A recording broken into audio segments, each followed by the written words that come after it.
You will do like me now. But I do not look so good as you. You do it by purpose, I know. He's doing that by purpose. No, he's cheating me all the time. You're not that bad. I need to protect you. Hear this, we are not talking. This is not for you.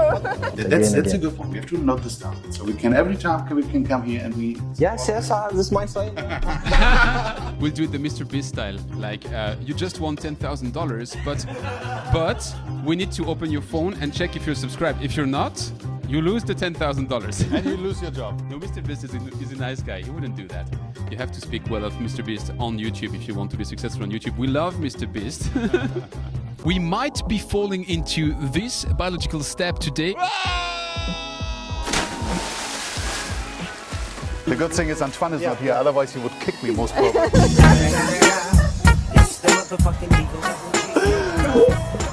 No, but it's pretty dangerous. We're taking risks for you guys because we want to have a good show. Hi, Björn. Hi, Antoine, and welcome to... Where are we? Hey, let's make a game. If you can guess where we are, put it in the chat and also maybe tell us where you're at right now. Let's give some hints. I see cows, but... I see mountains. It's not Switzerland. We've seen a lot of stray cats today, and in every single place you see cats. Does that help? I have seen big flags. Maybe that helps? They have been in the news lately, maybe for quite tragical reasons. That's also a big hint. Later today we will be next to the football club of Fenerbahce. The city does have 3 bridges, which are pretty famous. You have an idea where we are? If you don't, Björn is going to give you the answer. Welcome to Istanbul, welcome to Turkey, and welcome Antoine again. Right now we're not in Istanbul itself, we're in Dushe, because behind us there's a technology we wanted to discover and to go a bit more in the depth to understand how you go from an idea to a pilot and eventually to a business opportunity. And you will be our guide, will you? Yes, I will jump into that and I will take another person with, and we will jump into the technology and figure out what makes that so special. On that road, like every month, we have the editorial of Björn, we have my top 3, which turns out to be a top 8. How long will it take? Maybe longer than you expect. It's not. And then there is a deep dive where we go into how you roll out all of that business idea. So let's go downstairs and let's go for that show.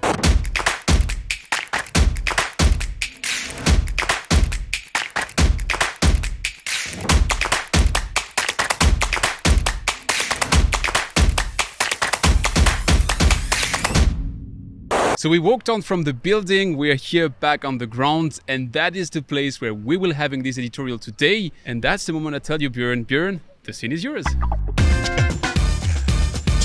Thank you very much, Antoine. And today I would love to have a shout out to our integrator of our industry. So the integrator means, for all who, maybe watched this the first time, integrator is someone who's taking a technology, putting this together, and is selling the system to the end user, right? I think we agree on that somehow. I mean, I have been on both sides, but what I have seen, especially over the last couple of weeks, is that if a new startup comes up or a tech company comes up with a cool idea, the integrator comes and wants to gather the knowledge. They really want to gather the knowledge, but mostly in the sake, not really to help the startup, to give business to the startup. It is more to gather really the knowledge for themselves, maybe to develop an own solution, maybe just to get smarter about the market, but not really to help the tech company. And on the other side, the tech company is assuming that this one will have now business with the integrator, at least after a certain point.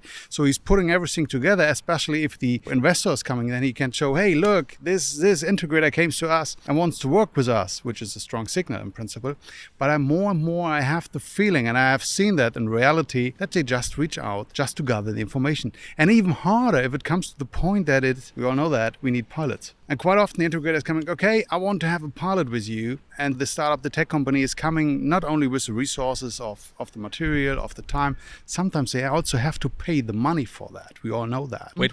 You're saying startups are paying to make a pilot? Sometimes at least they have to bring some money with. They're not paying the entire pilot, but sometimes they have at least to bring some money with that, they can do that. I had an example some years ago with one of my companies where actually we were asked to bring some money with to get this running. Can we just define it? Money for what? Money for what? That, let's say you bring the material, you bring the manpower, And as well, the end user, they want to have a kind of benefit for that. They were asking for money. Of course I love money. I've seen that. That's So you're true. paying the end user to run your pilot. The end user wants to have some money. Sometimes you have to bring that money with. Then you're not going to the right end users. But okay, All I'm saying is the startup, the tech company, they are really obliged to bring everything with. As I said, I've been on both sides, and I think it's not a fair thing. Especially not if you don't have the intention to make any money out of that. Even the pilot, if you have a successful pilot, doesn't mean that you have from the next day on, you have the business with the integrator. Because then sometimes the fight starts internally with the integrator, with the M&A, whether,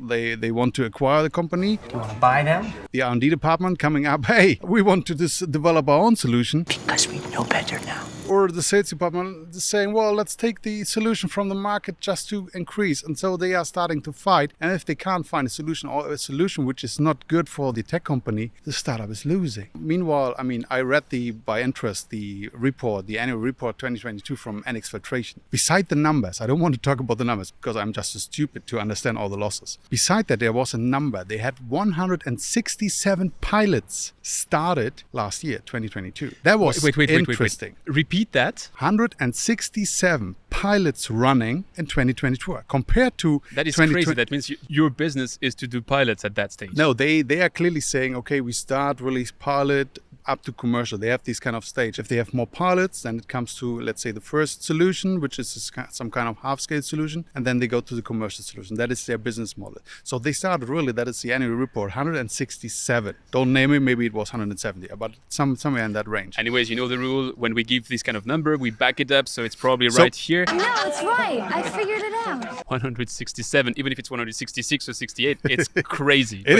is. And it doesn't mean for the startup that they have the business. Even for NX, I'm pretty sure that they have a kind of conversion rate, that they know the numbers. If they have 167, pilots, what is the number out of that?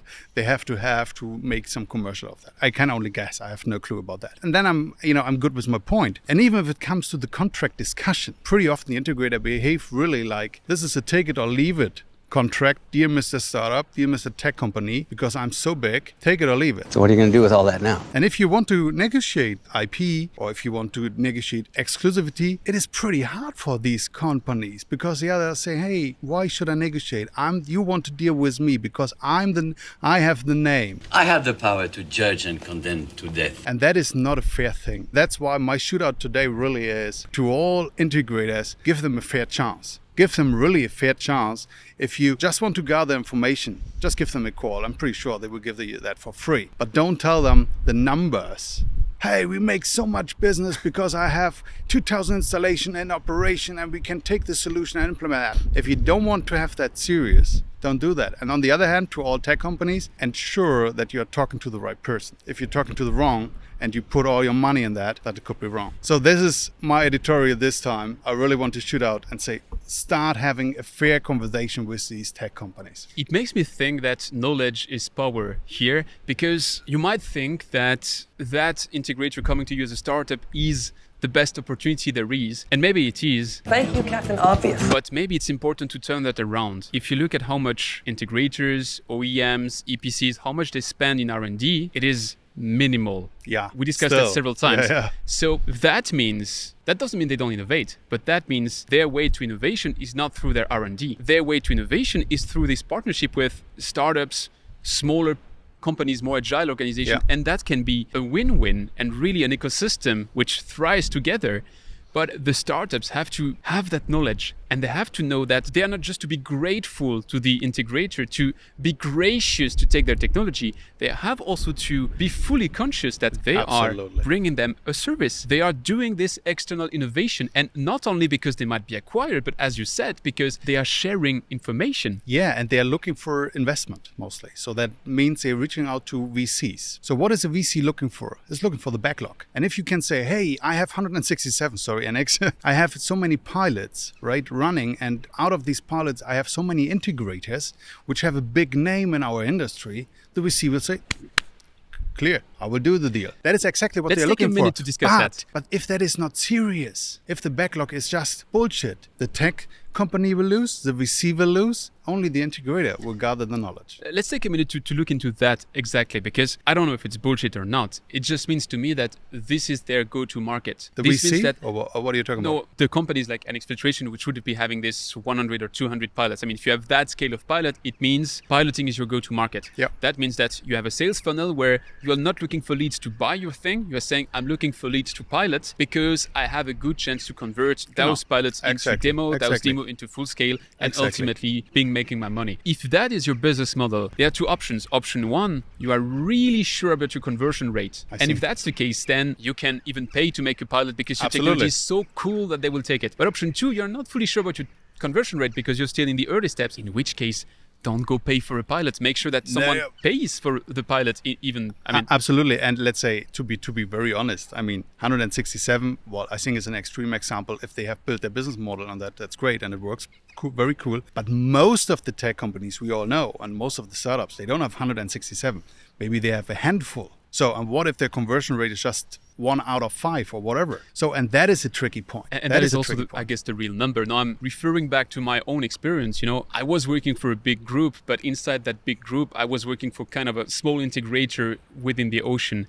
And I was running the pilots. I mean, I was going to customers who had like very tricky waters to treat. And then the reason for the pilot was to prove we could treat it, because if you could treat it, the conversion was supposed to be pretty good. But half of the time we simply couldn't treat it, or we didn't reach exactly what they wanted to reach. And even if you prove your point and your technology can do it, well, if you're not that strongly differentiated, which was my case with ozone, there would be a tender, and a competitive tender. And so if you prove ozone is good, even if you've piloted, then the integrator or the EPC, when he puts out a small tender, your competitor will bid as well, and they haven't the cost of piloting to recover, so they can be a bit more aggressive on price and you lose it. And I guess now that's really a rule of thumb, but from my experience, my conversion rate with piloting was between 10 and 20%. We were running maybe between 5 and 10 pilots a year. So you could expect a hit rate 10 and 20, exactly. Between 1, 2, and the best years 3 or 4. But a pilot is not just something you put out there, because if you do that, it is doomed to fail. If you want to be successful with a pilot, you have to follow the pilot. You have to make sure that you meet all the stakeholders. You have to make sure that you follow up on it and that you react on it. Because on the pilot, there's the technical part, which you demonstrate, but usually you're pretty confident about the technical part. There's also the fact that you're going to serve that integrator. You're going to establish a relationship. Exactly. That is what it's about. And what really helps, what helped me with my experience, is LOI. That you have at least a kind of letter of intention where they are saying, okay, if that really works and we have these kind of milestones, then this will happen. So I can only encourage every startup company saying, okay, if you go into the pilot with a big integrator, at least have an LOI and have milestones. If it goes to tender, I think it's a different game. I think it's clear. But let's say if it is a private company and they have all the installation, they can simple take whatever you have as tech company and integrate that. Yeah, but even a private company, when I'm saying tender, it's not necessarily public tender. It can be also private tender. I mean, most of the companies nowadays have this rule that they have to ask for 2 or 3 prices. Sure. But let's say if you're the only one, there's no other which can offer the same tag. That's a different game. So then I think we're clear. I guess what's important here is that this LOI, you have to know. I mean, that is sales 101. You have to know what you can expect. I'm pretty sure we have an audience here which doesn't have ever heard about LOI. What I mean with that is that when you're entering a sales call, you have to know what is the maximum you can get, and if you don't get the maximum, what is your second best option, and you don't want to walk out of that room without getting one or the other. Where I want to head with that is that the LOI, the best would be that you walk out there, that you have something signed, that if the pilot is successful, they buy it. But that is very unlikely. But that is. No wait, he's almost finished. Even make it more specific. If you have an LOI and you're saying just if the pilot is successful, that doesn't is specific enough. Make really milestones on operation hours. I was going to add to that. Removal efficiency over, let's say, average over last 3 months or whatever. If you pass all these milestones, this must happen, and the integrator has to give you something for that, because you put a lot of things in that. And again, integrators, please play a fair game with all the startups. I think we've already discussed the last time actually, which we were really outside and which I had the sun in the eyes. We discussed that topic because we discussed about AL utilities and the trial reservoir. Yeah. And I stand my point. That is brilliant, stupidly simple. It's the kind of stuff, it's like the wheel. The guy who invented the wheel. I guess the first person who looked at it said, I should have invented that yesterday, because it's just so logical. Should have been me. What I want to head with that is that what they do is exactly this, is they say, we don't enter a pilot unless we have a clear roadmap, which says if those boxes are ticked, then there is a call to action, which might be you buy the unit, which might be you build a full scale. Or if it has to be, you go to a competitive tender with 2 or 3 offers, but at least it has to be defined. And if IL Utilities does it, they haven't patented the process. It's just common sense. So But anyone can but they do have it. It funded should the become, money. yeah, They got the money from. but it should become a best practice. Yeah. Funded or not, it should be a best practice. Yeah. I'm just coming back to this 167. Sorry, it's not about You're acting as if he's already dead. a pilot. I would expect to have 1 man equivalent per week to follow a pilot. At least, yeah, I would say. There are 210 productive days in a year. Roughly 167 pilot would mean 150 full-time employee. I mean, Isn't there's- that crazy? The crazy part are the financial numbers. But I think we don't want to touch this today. Stay tuned. I'm just really curious and surprised about that number because it It's sounds really 167 was in their report. I was shocked to see that. It's great if that works. Hey, be my guest, right? So I'm pretty confident that they know what they do. But I haven't seen that from other tech companies, that they have so many. I mean, as I said, they had 81 or 82 in 21 and 167 the year after. So that was pretty impressive. Now that you mentioned this topic of piloting, integrating and stuff, it's pretty funny because that's what's happening somewhat behind us today, because this is a pilot. We've been walking around it, we've been seeing it from the top of the tank, but I still don't know what's inside. So what I propose you is that we move to the next step, which is actually to understand what that stuff is. I will jump into that. I know who to ask to. Okay, I think Björn is going to be our guide for that one. So while I launched the drone and grabbed a camera, Björn found us a guide. Thanks for welcoming us to your facility to explain what you guys are doing here. So we are really excited to learn what the secret sauce is. Run us through the steps. So the water comes in here. So what is the pre-treatment Yes, about? we are just using the screening. We are taking our water after the screening. We don't need any extra pre-treatment. What we take with the pump from here, it is going to inside of our unit. So after screening, you go directly to the container. Yes, Let's have a okay. look into that, because the magic happens over there. Yes, Right? absolutely. Water comes from here. Here comes the Here, water. directly to reactor. Our nanotechnology, we call G Nano, is up there. This is part of the magic. Then you dose your magic. Into the reactor, and water and the G nanotechnology come together. What is the magic? Come on, tell us. In our material, actually, we are using these 3 functions at the same time. Oxidation, absorption, and capsulation. You can think our material like this. There is a surface on it. And when water touch on it, directly it starts to create the radicals. Hydroxyl and superoxygen radicals. Yeah. And it releasing the water.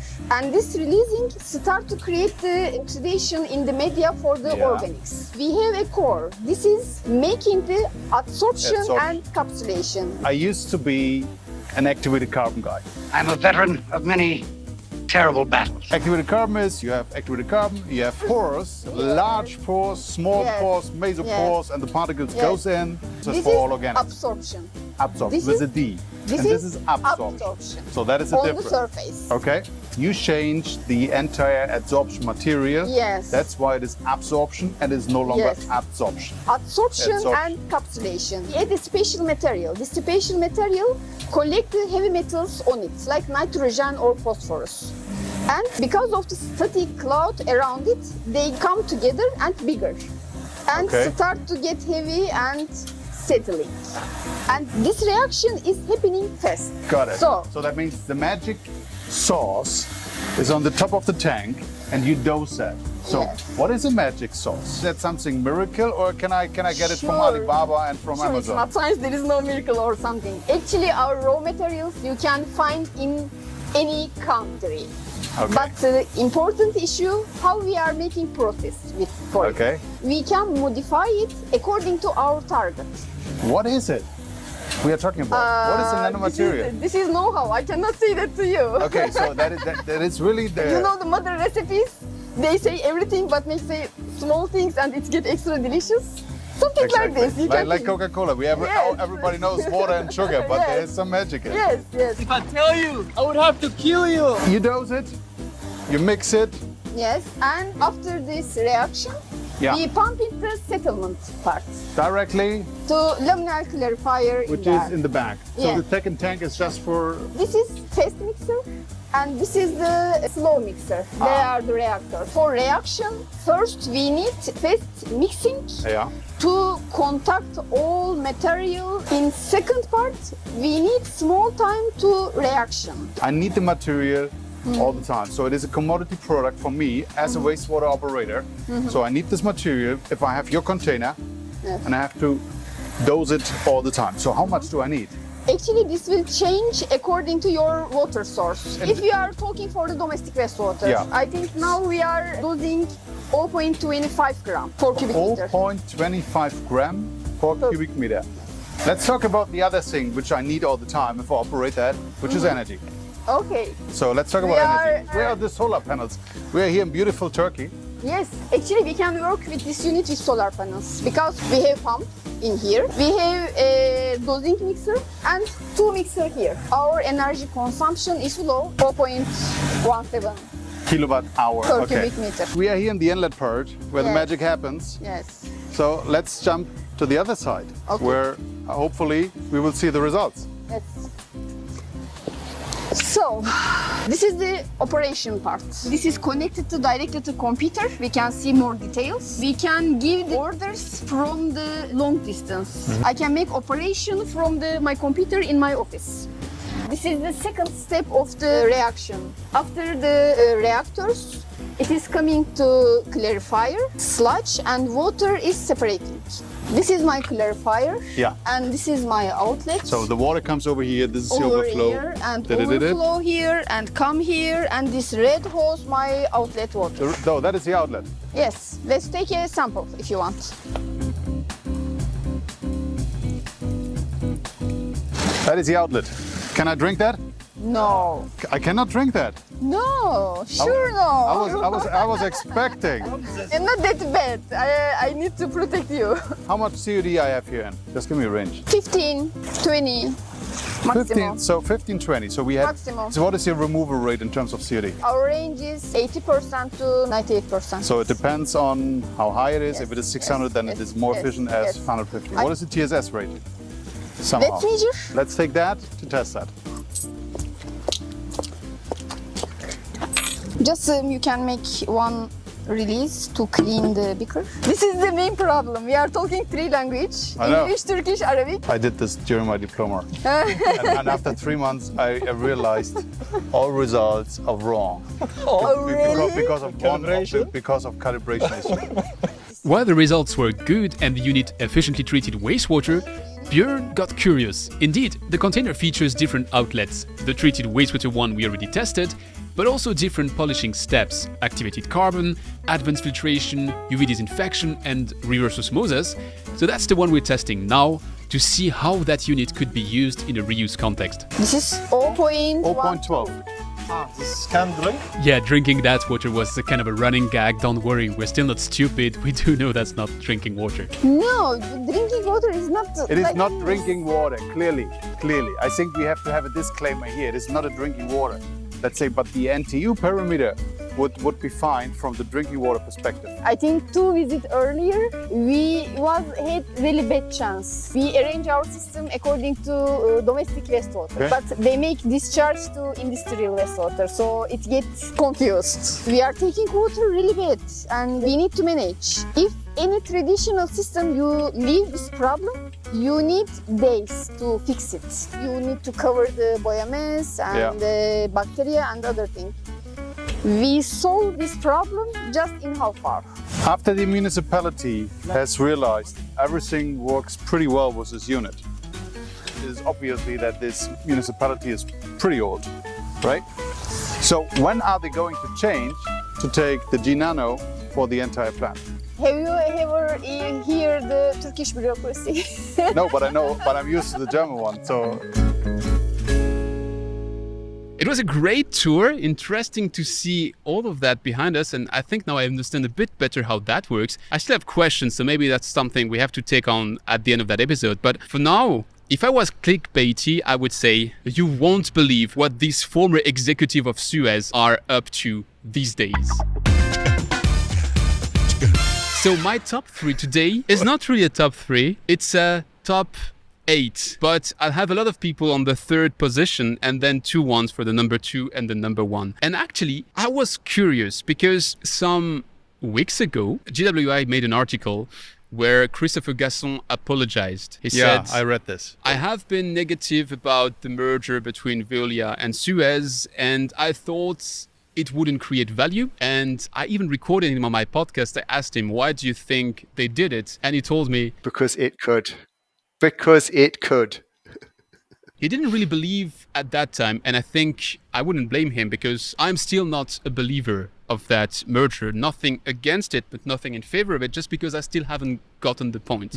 But that's not the heart of my top 3 or 8 today. The heart of it is there were some executives at SUEZ which were really against the merger. And some left during the process, some left as soon as the process were over, some others were thought to maybe take the lead of SUEZ and then didn't take the lead of SUEZ and then left the company. I was a bit curious to look, what are they up to these days? What do they do? What is their life now that they left the second largest water company at the time they left? And you'll see that it's interesting because they have very different paths, but there is one thing in common, which is that many of them weren't really ready to jump into the next venture. And so they changed a bit what they're doing. So my first here, and I have to cheat and to look at my note, is going to be Christophe Cros. Christophe Cros was the boss of SUEZ WTS. SUEZ WTS was the entity created when SUEZ acquired GE Water. What does it mean, boss? He was the CEO. Okay. I guess there are many CEOs in this kind of group. So he was leading this department. SUEZ WTS used to be a 3 billion business.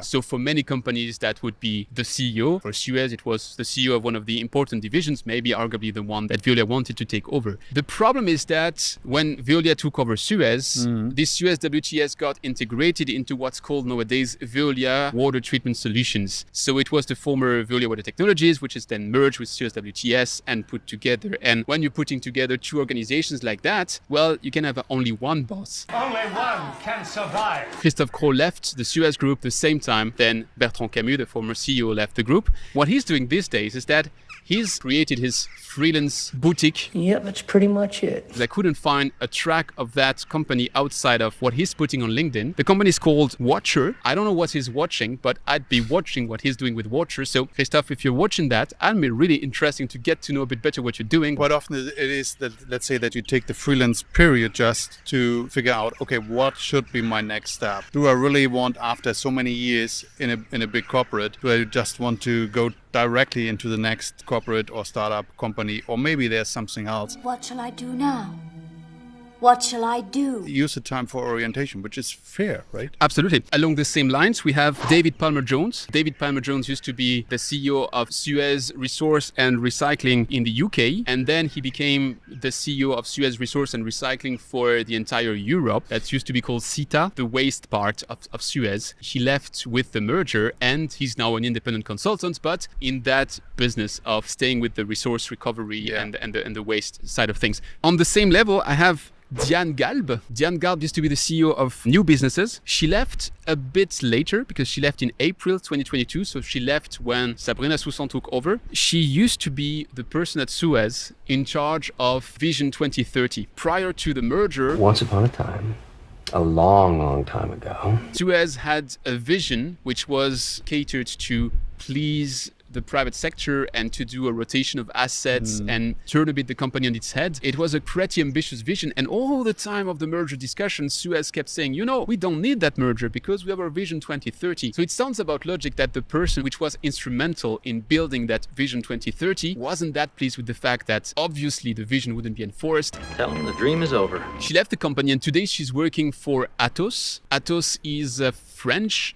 giant in the sector of cybersecurity, data centers, supercalculators, and she's one of the 3 heads of Atos. So pretty impressive development. I think Atos is a 111,000 people business. So she jumped right ahead into the next opportunity and it sounds to be a cool one. Still on my 3rd position in my podium. It's crowded there. Tiffen Hecketsweiler. It's Dutch, is it? It sounds maybe from my region. Maybe she's Alsatian. I don't know. Tiffen, if you watch this, I'd be curious to get to know you because actually, how would you define the merger between SUEZ and Veolia?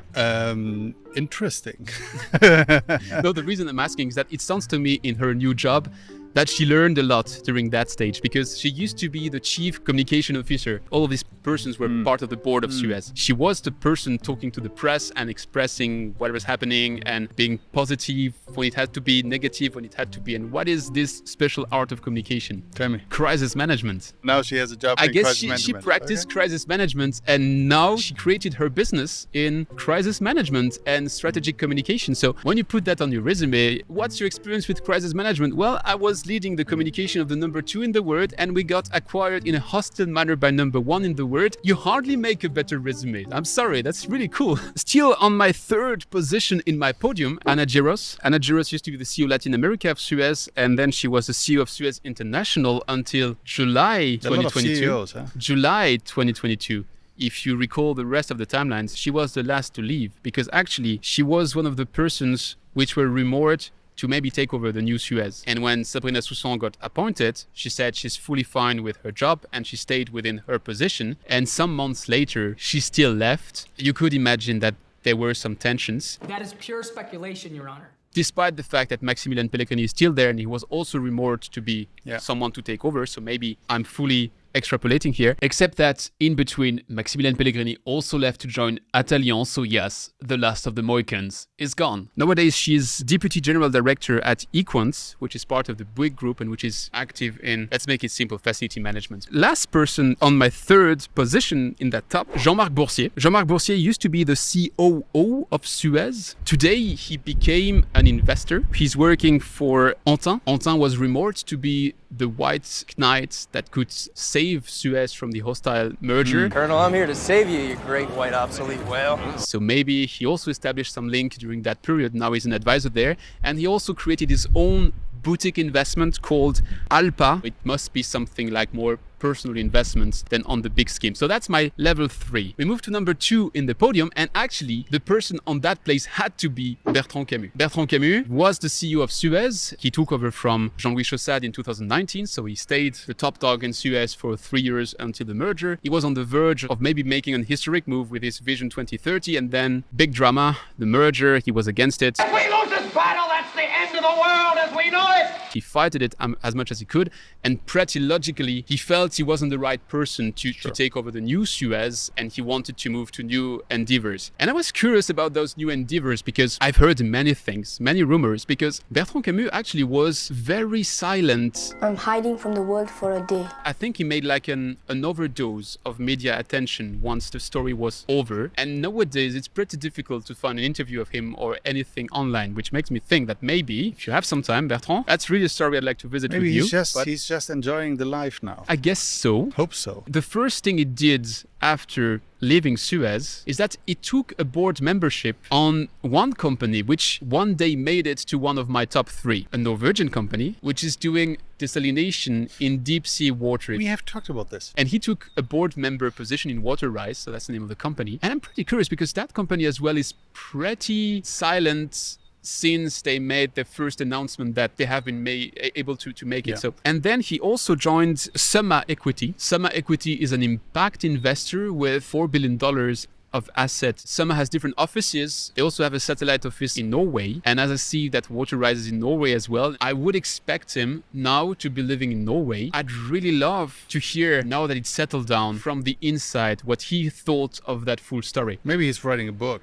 What I'm thinking as well is that he might have signed a lot of paper who prevent him from speaking a lot about Operation Vivaldi. If you take the package, you sign, okay, I don't blame about that. I don't talk about details. I don't talk about numbers. It's common practice. Come on. But I would be, not so much curious about the facts, because the facts are known. Well, but there are so many details we haven't seen. Yeah, sure. It would make a good book. I agree with you. Maybe it even makes a good movie. You don't know. What I would love to see is the human side of that. How violent is it? It is pretty hard for people. If you fight such a hard fight and then you lose, you you really give everything, you have to step back, you have to relax for a while to digest what happened. And then maybe you get the energy back and then you can start to new things. I would be interested to dive into that. I put that as number 2. So my number 1 is Gabriel Tofani. Gabriel Tofani is the reason why I decided to do that top 3 who turned out to be a top 8. Because I was looking around in the topic of lithium and direct lithium extraction, and I stumbled upon several projects and several companies which used to have partnership with SUEZ at a certain point in time. And I thought, yeah, that's interesting because SUEZ has a membrane business and is around, so it makes about sense that they are into this direct lithium extraction. And then I looked up a company called Adionics. It's a French company who does direct lithium extraction systems. They leverage a technology which is based on an adsorbent, which they then backwash with, I guess, acid. And I wanted to reach out to them. I saw that the CEO is a former SUEZ guy. Actually, Gabriel Tofani used to be the CEO Latin America for De Gremont. He used to be the CEO Latin America for the international division of SUEZ, and he was the senior VP of global projects until he left SUEZ in March 2022, so shortly around the time where Sabrina Soussan took over, and he became the CEO of Adionics. And I've been talking with water professionals which I've seen active in the field of lithium, and I've asked them, why do you go into that? And they said, we are sick and tired of the 3 to 4% profit margin business, which is the common water business. We also want to go into the 30 or 40% profit margin business, which is the direct lithium extraction. And so I found one of the former SUEZ executives which went down that route. I found it interesting to find that link between the water word and this resource recovery word from a watery resource. Beside all the names, you know what I would be interested in? How is the culture today of the new Veolia SUEZ? We have 2 new female leadership positions. And then there was a mix between SUEZ and Veolia management. People left, new people came on board. Are you staying or you just passing through, or what's your story? But how really is the culture today? That I would be really interesting to hear from both ends. I think that's a very good question. I don't have enough meat on the bone yet to give you everything I'm collecting on that because I'm investigating. What I can tell you is that there have been some press noises, the insider press. Yeah. The type of press which you ring directly knowing the name of the person. So it's the kind of news which is pretty often serious. There have been noises around some cultural clashes, not within the merged one, within the new SUEZ. Yeah, I mean, they have to find their own personality again. Yeah. Right. And that is pretty hard as well. The numbers look good. That's what Christopher Gasson shared. Kudos to them for the numbers. But from the internal perspective, I won't say much more because I want to double check everything I'm saying in that field. But that would be pretty interesting. I mean, 2 months ago, we had again the World Women's Day. And everybody, you could see that on LinkedIn, and was saying, hey, these are our women. And yeah, we celebrate that. If you have 2 established companies like Veolia and SUEZ, and then you merge them, and then you exchange the head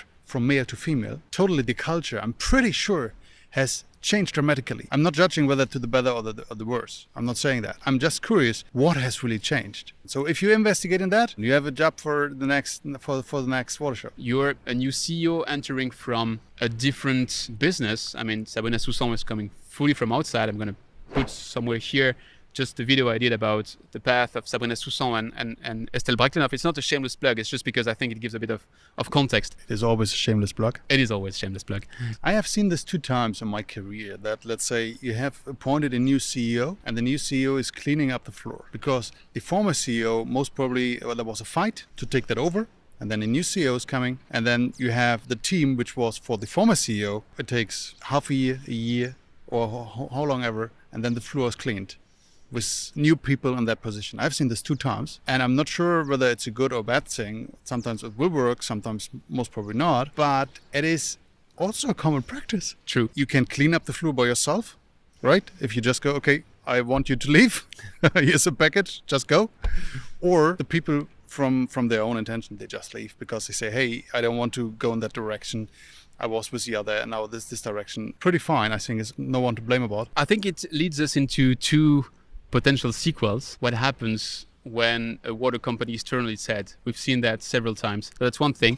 And maybe I'll come back next month. I have no clue because I need to find some stuff. So maybe it's not next month, maybe it's in 2 months or in 3 months or whenever I find stuff with the 3 weird rumors about the new SUEZ, which I could prove right or wrong. So that's a teaser. And now that the teaser is done, and maybe I'm never responding to that teasing because I never put some meat on that bone, I propose you to go a bit deeper into the topic of what's behind us, because we visited with you, but I'm wondering where that's heading in terms of business applications and how you roll out. How to develop something. Exactly. How to develop something. And that is an interesting part. I mean, we can talk, we talked already and we looked into the container, but now have a look and let's talk to the responsible person. How the process can be faster and smarter to develop something like this. Can we try a magic thing? Like this? Try to snap. We just arrived in Istanbul and it was a short trip to Dusche because we have that magical way to transport ourselves. But we are welcomed in the offices of GP Holding and we are not alone with Björn because we have a special guest. Maybe you can introduce our guest. First of all, thank you, Mr. Sharif, for having us here. Mr. Sharif is the CEO of GI Aquatech and we are really amazed to be here. Thanks for having us. But we would love to hear really the story, how you came to that idea to develop that. You told us yesterday about the vision of the company, how you came up with the idea. What is the vision? That was really impressive for us. First of all, I'm happy to have you with us here. At GP Holding, we have developed a unique framework for innovation management. Our goal is to develop solutions and products that would solve real issues in the market that have to do with the environment and people's health. We have a straightforward process consisting of 4 stages. We start with our think tank stage. Then we move to the research and development stage. We then move to our distinct prototype company stage. We then conclude with the running company stage. The primary objective of this innovation management process we have developed is to manage risk control and lower the costs associated with bringing new ideas to the market. Our goal is to create products that address market needs by developing genuine practical solutions to the health and environmental challenges that affect people's quality of life. That is very amazing, the vision you already have for the company. The process to develop the technology for GI Aquatech, can you guide us through that? Because that's also a terrific process. Can you guide us? Can you tell us the single steps, how you came to get this product ready? One of the companies that we have running today, after going through our innovation management process, is GI Aquatech. The journey started with our think tank team. Their mission was to research why many people still face extremely serious health challenges caused by wastewater, despite the existence of classical biological solutions in that field. The research is then customized for regions where solutions are not yet available for such a problem. We then start coming up with ideas. We make sure the team is developing innovative, out-of-the-box ideas that would be considered as new generation in the field. Ideas that would be able to fix challenges that were not properly fixed by classical solutions. We then move to the research and development stage, where the team there is presented with a set of ideas. At this point, the primary objective is to assess the feasibility of turning these ideas into tangible products. This is where we determine if the team we have has the necessary capability to develop an innovative product that would address the challenge and can be sustainable enough for the market. Afterwards, the team makes a decision on which idea to move forward with. The outcome of the stage becomes an MVP, and minimum viable product. In the third stage, we move on to the prototype company stage, where our special team at GP Holding takes the minimum viable product and develops it into a market-ready product. As part of this process, we assign a CEO to the company. That's exactly what we achieved today with GI Aquatech. Today, we have a running company that's engaged in the development of various projects and products that offer practical solutions to real-life challenges that impact people's lives. For us, we work in the blue ocean. We are not here to aggressively compete with others in the market. We have identified a clear gap, and we are addressing it with a new generation of products providing real solutions for chronic problems in the market. What makes us special at GP Holding is our thorough approach to each stage and our strong commitment to empowering each one of these stages. When it comes to the think tank and the R&D stages, we raise the bar very high.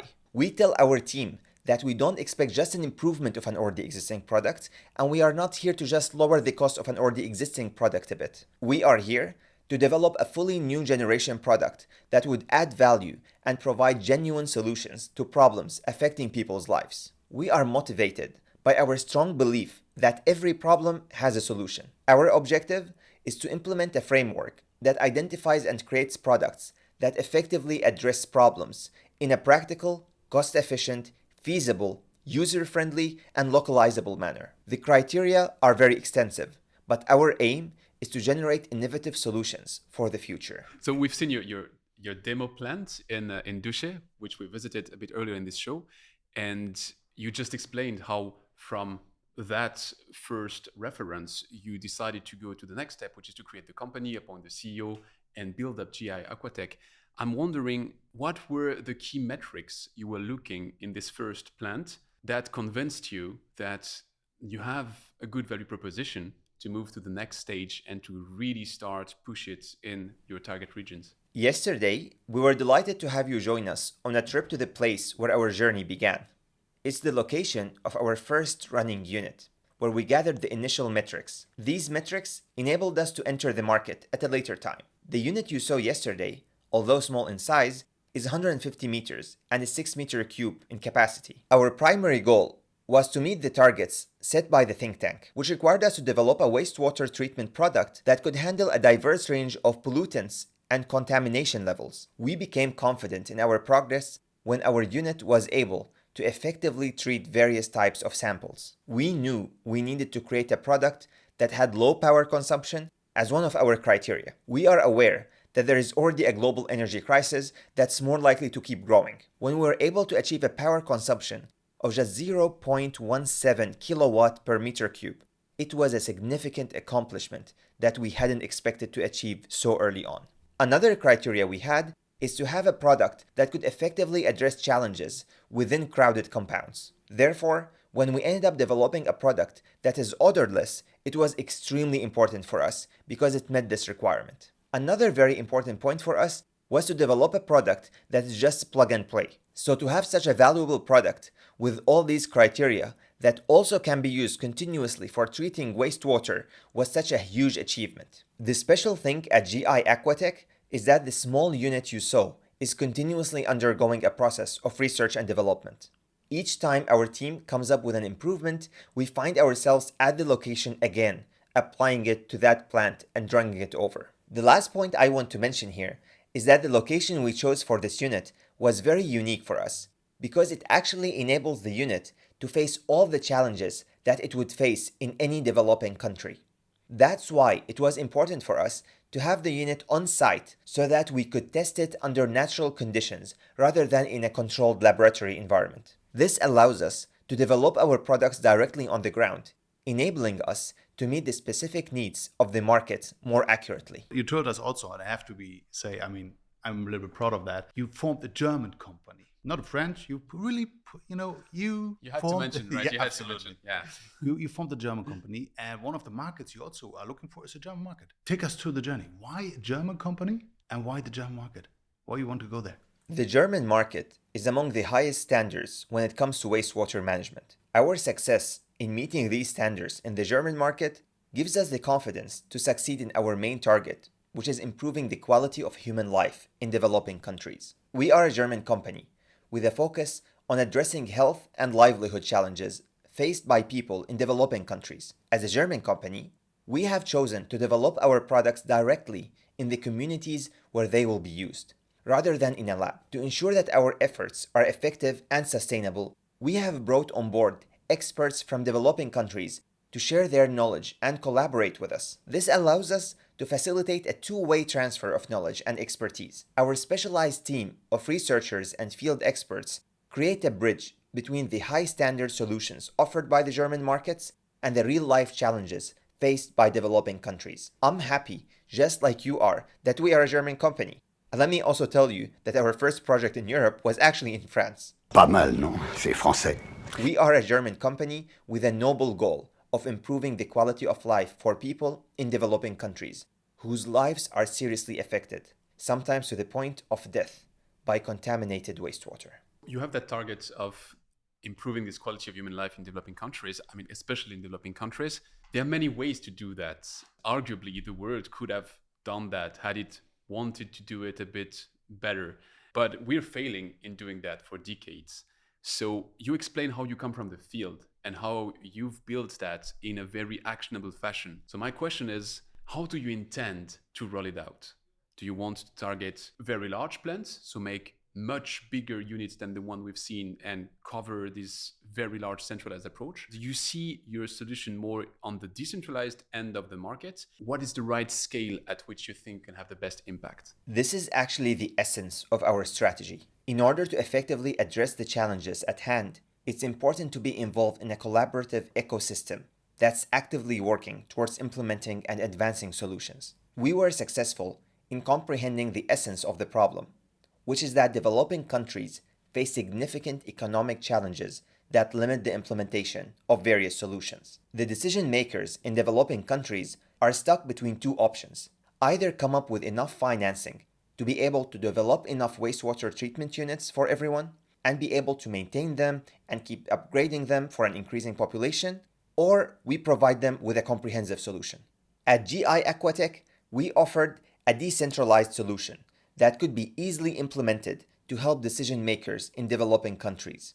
A plug-and-play solution that can be operated easily and moved to a town or to a newly built compound or to a highly crowded places where centralized systems do not have the capacity to serve anymore. This is the solution we provide.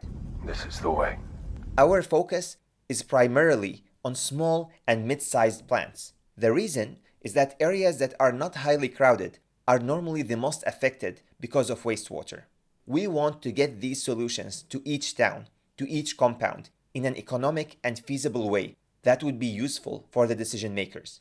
We took it upon ourselves to develop a water treatment unit, and now we are personally installing it in the field to demonstrate the effectiveness of the solution to the decision makers.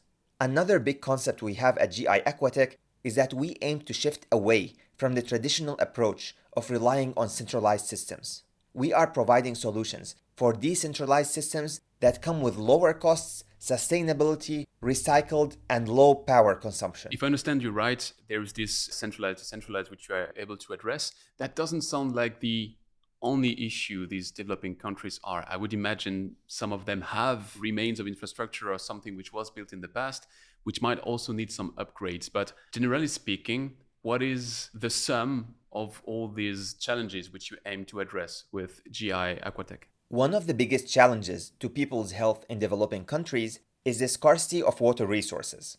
As a result, these countries are forced to utilize 100% of their available water resources, including their wastewater. You will be surprised if I tell you that almost 60% of the wastewater treatment units in developing countries today were built when the population of those regions were only 40% of the population today. Add to this the huge increase in population in developing countries in the last 20 years.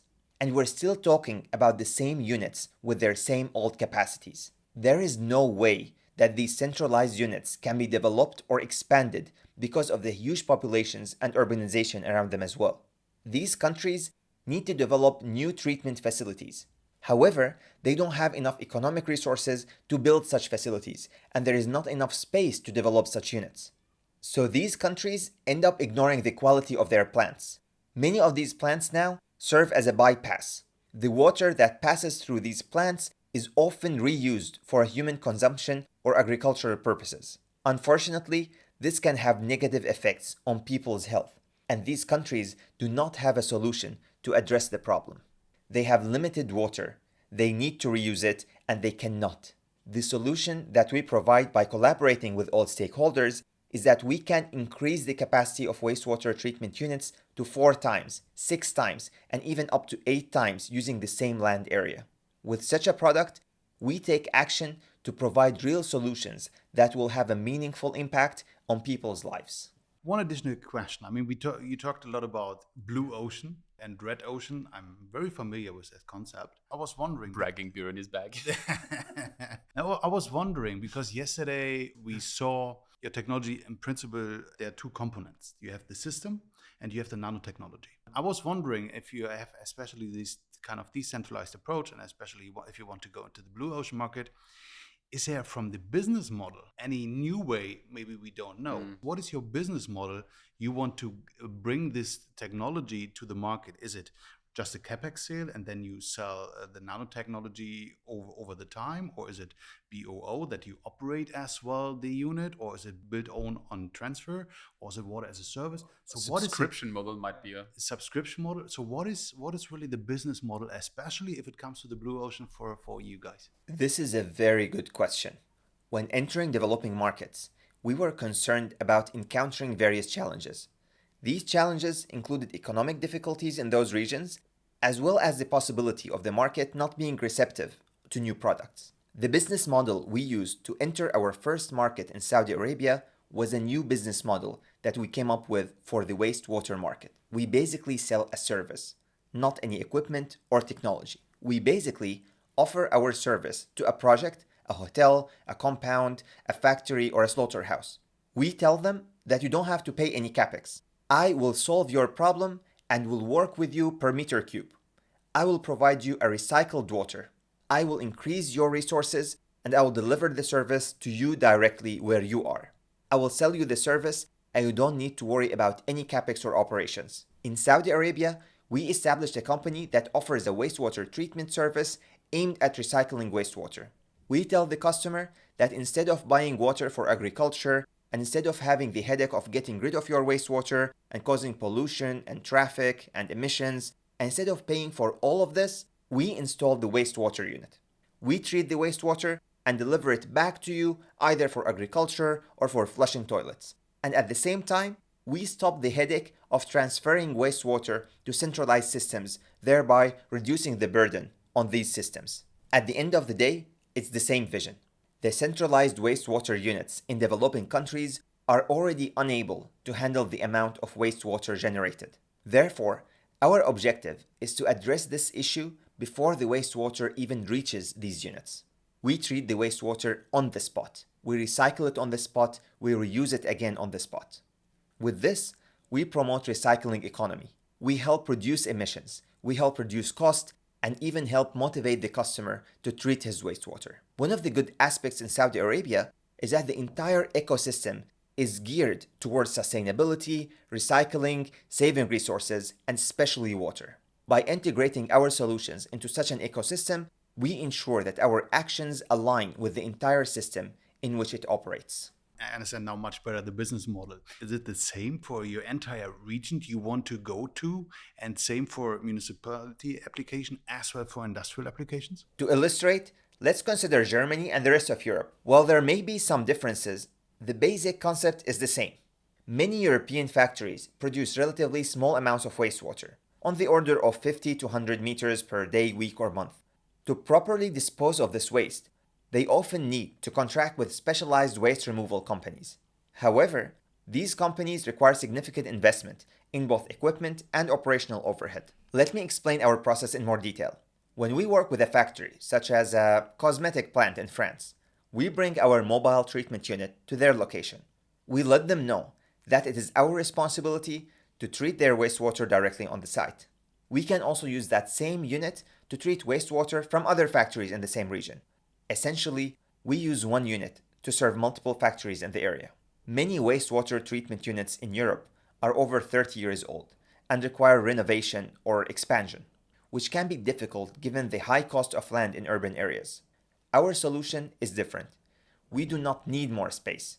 Instead, we use the existing footprint of the old units, and our mobile unit technology allows us to increase both the capacity and the quality of treatment. Essentially, we can upgrade the treatment process without needing to take up more space, saving time and money. In cities that lack systems to separate rainwater from wastewater, especially tourist destinations that experience sudden population increases during peak seasons, there can be a sudden surge in demand for wastewater treatment. However, instead of building new treatment units, we offer a different solution.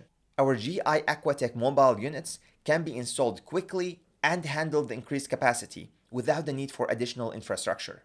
In other words, we provide a flexible solution that can adapt to changing demands and help cities avoid costly and time-consuming construction projects. As I mentioned earlier, we focus on finding areas of the market that have an unmet need for services and offer real solutions to fill that gap. By doing so, we are operating in the blue ocean, an area with no direct competition. Our solutions are both cost-effective and of high quality, and we believe that the model we provide can improve the entire system in which we operate. I have some very rapid fire questions. You can sneak in some if you have. So my first one would be Fenerbahce or Galatasaray? Oh, Liverpool, yeah. Liverpool. Yeah. Oh. You know, I am Egyptian, original Egyptian, and each Egyptian support Mohamed Salah. Mo Salah. Makes so sense. Our heart there, yeah. From your window, we can see the Fenerbahce University. On the other side of the office, you have a diploma from the MIT. So Fenerbahce University or MIT? I obtained my PhD in Malaysia, but my time at MIT was specifically focused on innovation management. It was an invaluable experience for me to gain a global perspective on this topic and helped me to develop the processes that we use at GP Holding. The knowledge and skills that I gained during my time at MIT were important in shaping my approach to innovation and have been instrumental in our success as a company. This one, I guess your answer, and I think it's an answer that he needs to hear. So, centralized or decentralized? Decentralized. See?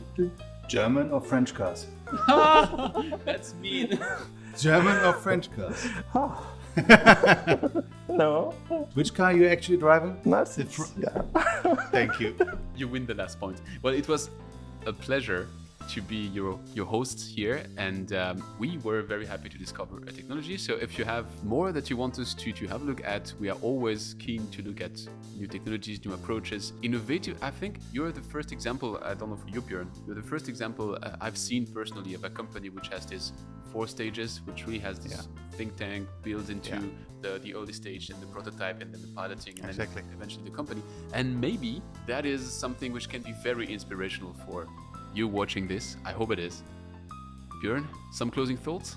Just thank you very much, Mr. Sharif, for giving us the opportunity, showing us this technology, and I'm really looking forward to see the next installations. Really, I am so happy for this time I enjoyed with you, and really this is your office and this is your place anytime.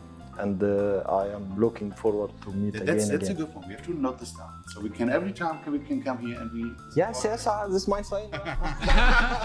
Thank you very much. Thank you. So show is over. We're ready to sail off. Did you see what I just did? Yeah, I know what it is because I'm from the north, right? So clearly. We can also sail on the Rhine River, but we don't sail very fast and very far. It was a very interesting show from my perspective. It was great to discover this product in the field, but also all this strategy of the company. I think that impressed you. Absolutely, especially really from the think tank up to the commercial product to see this development, how you set up this thing to get it ready, and especially you know that I'm a blue and red ocean strategy guy who really loves this concept, and to see really a company to develop a technology directly from the beginning with the intention to go into the blue, because most of the companies, they start somewhere and then they figure out, okay, we're on the red and now we want to jump into the blue. That is pretty hard, but directly to start from the blue, that is a cool one. And you know what? You're the blue microphone, blue ocean. I'm a believer that you can thrive in the red ocean because you can do better than your competition, and it's in a proven market. So maybe that's a topic we want to take one day on the Water Show, because it sounds like we disagree. It's been a while, but it didn't disagree. We need to disagree from time to time, and we fully agree that French cars are better, right? I heard today, no. Okay, you have to be mean just to conclude. Okay, we will be back very soon. I heard we might be back in Austria, I never know. It was very close. It's so one of the two. Austria. So very soon we will see each other again in Austria. So thank you, Antoine, for being with me today. So for being a little bit polite, more than the other shows. And we got a suggestion because we have some people around us and they suggested what we should tell you to subscribe. So please subscribe, like, share, take that episode of the Water Show, share it with someone you like, someone you dislike, with your boss, with someone on LinkedIn, send a WhatsApp to somebody to tell them that they should watch that one. And that being said, thanks everybody for watching. You could do a lot with this 1 hour. Thanks for staying with us and see you very soon. Bye.